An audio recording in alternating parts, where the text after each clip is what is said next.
Little post-workout protein right here. This is my go-to, the Builder's chocolate peanut butter, and chocolate milk goes on sale every now and then. Coffee one. Oh, this one's actually got some caffeine in it. Hell yeah. Cheers.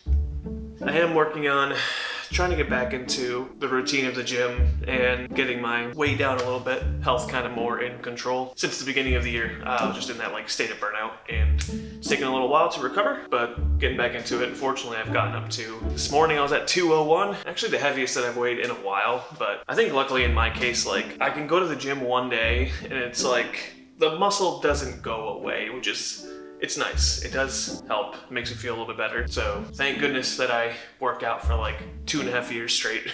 Yeah, obviously that Pizza Hut cheesy stuffed crust didn't help. But yeah, going into next week, gonna start back on a high protein kind of thing. So won't be too exciting, but whatever. So last thing I'm gonna make tonight is we picked up a porterhouse steak and we've got some red cabbage. Roasting red cabbage in kind of like big chunks, like quarters, is something that we've been like doing a lot of lately. And all you have to do is just lightly season it and it's so good.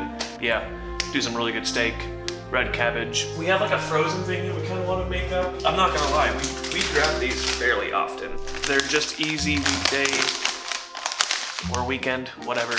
Just easy things like a couscous and spinach bird's eye thing.